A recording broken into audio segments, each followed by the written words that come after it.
ಯಾಕೆಂತ ಹೇಳಿದ್ರೆ ಬೇರೆ ಸ್ಟೇಟ್ಗಳಲ್ಲಿ ನಾರ್ಮಲ್ ಆಗಿ ನಾರ್ತ್ ಸ್ಟೇಟ್ಗಳಲ್ಲಿ ಏನಾಗುತ್ತೆ ಅಂತ ಹೇಳಿದ್ರೆ ಕ್ರೀಡೆ ಬಗ್ಗೆ ಆಸಕ್ತಿ ಹೊಂದಿರೋರು ಅಥವಾ ಕ್ರೀಡಾಪಟುಗಳೇ ಅಲ್ಲಿ ಅಧ್ಯಕ್ಷರಾಗುವಂತದ್ದು ಅಥವಾ ಈ ಅಸೋಸಿಯೇಷನ್ಗಳಿಗೆ ಅಧ್ಯಕ್ಷರಾಗ್ತಾರೆ. ನಮ್ಮಲ್ಲಿ ಆ ರೀತಿ ಆಗ್ತಾ ಇಲ್ವಾ ಅಂತ.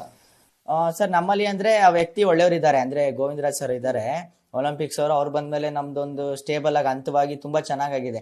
ಅಂದ್ರೆ ಒಲಿಂಪಿಕ್ಸ್ ಅಲ್ಲಿ ನಾವು ನ್ಯಾಷನಲ್ ಗೇಮ್ಸ್ ಅಲ್ಲಿ ಆಗಿರ್ಬೋದು 3rd ಪೊಸಿಷನ್ 4th ಪೊಸಿಷನ್ ಅಲ್ಲಿ ನಾವು ಕಂಪ್ಲೀಟ್ ಅಂದ್ರೆ ಅದನ್ನ ಪೊಸಿಷನ್ ಅಲ್ಲಿ ಮುಗಿಸ್ತೀವಿ. ನ್ಯಾಷನಲ್ ಗೇಮ್ಸ್ ಈಗ ಉತ್ತರಾಖಂಡ್ ಅಲ್ಲಿ ಮಂಡೆಯಿಂದ ಸ್ಟಾರ್ಟ್ ಆಗುತ್ತೆ. ಸೊ ಓವರ್ ಆಲ್ ಸ್ಪೋರ್ಟ್ಸ್ ಅಲ್ಲಿ ಬಟ್ ಅದೇ ನಾವ್ ಏನಾಗ್ತಿದೆ ಅಂದ್ರೆ ಅವ್ರು ಇದ್ರು ಕೂಡ ನಮ್ಗೆ ಯಾಕೆ ಈ ತರ ಫಂಡ್ ಏನು ರಿಲೀಸ್ ಆಗ್ತಾ ಇಲ್ಲ. ಒಂದು ಅಸೋಸಿಯೇಷನ್ಗೆ ಆಗ್ಬೋದು ಸರ್ 8 ವರ್ಷ ಆಗಿದೆ ನಮ್ಮ ಒಂದು ಖೋಖೋ ಅಸೋಸಿಯೇಷನ್ಗೆ ಫಂಡ್ ರಿಲೀಸ್ ಆಗಿ. ಇವನ್ ಅವರು ಕೂಡ ತುಂಬಾ ಅಂದ್ರೆ ಅವ್ರು ಸ್ವಂತ ದುಡ್ಡಲ್ಲಿ ನಮ್ಮ ಲೋಕೇಶ್ವರ್ ಸರ್ ಮಲಿಕ್ ಸರ್ ಮತ್ತೆ ನಮ್ಮ ಸಂಸ್ಥೆ ಗೋಪಾಲಣ್ಣ ಅವರು ಎಲ್ಲ ಜಾಯಿಂಟ್ ಸೆಕ್ರೆಟರಿ ಇದ್ರಿಂದ ಇವರೆಲ್ಲರೂ ಸೇರಿ ಸ್ವಂತ ಹಣದಿಂದ ಸಂಸ್ಥೆ ನಡೆಸ್ತಿದ್ದಾರೆ. ಒಂದು ರಾಜ್ಯ ಸಂಸ್ಥೆನೆ ಸ್ವಂತ ಹಣದಿಂದ ನಡೆಸ್ತಿದ್ದಾರೆ. ಅದೊಂದು ಸ್ವಲ್ಪ ಬಹಳ ದುಃಖಕರ ಸಂಗತಿ.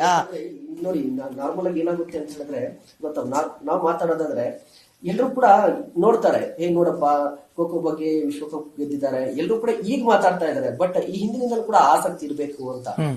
ಈ ಜೊತೆಗೆ ಮತ್ತೇನಾಗುತ್ತೆ ಅಂತ ಹೇಳಿದ್ರೆ ಎಲ್ಲರೂ ಕೂಡ ಇತ್ತೀಚಿನ ದಿನಗಳಲ್ಲಿ ಕ್ರಿಕೆಟ್ ಬಗ್ಗೆ ಹೆಚ್ಚು ಆಸಕ್ತಿ ಯಾಕೆ ಹೊಂದ್ತಾರೆ ಅಂತ ಹೇಳಿದ್ರೆ ಅಮೌಂಟ್ ಬರುತ್ತೆ ಕ್ರಿಕೆಟ್ ಇಂದ ಅಂತ ಹೇಳ್ಬಿಟ್ಟು, ಖೋಖೋ ಇಂದ ಅಮೌಂಟ್ ಬರ್ತಿಲ್ಲ ಅಂತ ಹೇಳ್ಬಿಟ್ಟು ಈ ರೀತಿ ಮಾಡ್ತಿದಾರ ಅಂತ.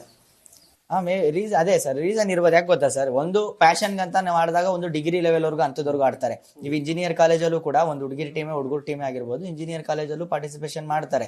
ಅಂದ್ರೆ ಅವರೆಲ್ಲ ವೆಲ್ ಸೆಟಲ್ಡ್ ಆಗಿರೋರು. ಬಟ್ ಅದಾದ್ಮೇಲೆ ಅವ್ರಿಗೂ ಕಂಟಿನ್ಯೂ ಮಾಡಬೇಕು ಅಂದ್ರೆ ನಮ್ದು ಬೇರೆ ದೇಶದಲ್ಲಿ ನಾವೀಗ ಆಸ್ಟ್ರೇಲಿಯಾನೇ ಕೇಳಿದ್ವಿ. ಒಂದು ಅವ್ರಿಗೆ ಬರ್ಬೇಕಾದ್ರೆ ಬ್ರೆಜಿಲ್ ಟೀಮ್ನು ಕೇಳಿದ್ವಿ. ಒಂದು ಫುಟ್ಬಾಲ್ ಟೀಮ್ ಯಾವ ತರ ಹೋಗುತ್ತೆ ಗೌರ್ಮೆಂಟು.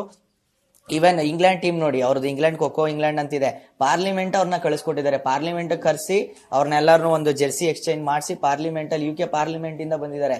ಸೊ ನಮ್ಮಲ್ಲಿ ಆ ತರ ಇಲ್ಲ. ಸ್ಪೋರ್ಟ್ಸ್ ಇಲ್ಲಿ ನಮ್ಮಲ್ಲಿ ಬರೀ ಪ್ಲೇಯರ್ಸ್ನೇ ಅಂತಲ್ಲ, ಕ್ಯಾಸ್ಟಿಸಮ್ ಅಲ್ಲೂ ಮೇಲು ಕೀಳಾಗೋಗಿದ್ದೀವಿ ನಮ್ಮ ದೇಶದಲ್ಲಿ. ಜೊತೆಗೆ ನಾವು ಸ್ಪೋರ್ಟ್ಸ್ ಅಲ್ಲೂ ಮೇಲು ಕೀಳಾಗೋಗಿದೆ. ಸೊ ಇಂಡಿಯಾದಲ್ಲಿ ಎಲ್ಲಿವರೆಗೂ ಎಲ್ಲಾ ಸ್ಪೋರ್ಟ್ಸ್ ಒಂದೇ ಆಗಿ ತಗೊಂತಾರೆ ಅಲ್ಲಿವರೆಗೂ ಸ್ಪೋರ್ಟ್ಸ್ ಒಲಿಂಪಿಕ್ಸ್ ಅಲ್ಲಿ ನಾವು ಮೆಡಲ್ಗಳು ಮಾಡೋದಾಗಿರ್ಲಿ, ನಾವು ಒಂದು ಹಂತಕ್ಕೆ ಬರೋದಾಗ್ಲಿ ತುಂಬಾ ಕಷ್ಟ ಇದೆ.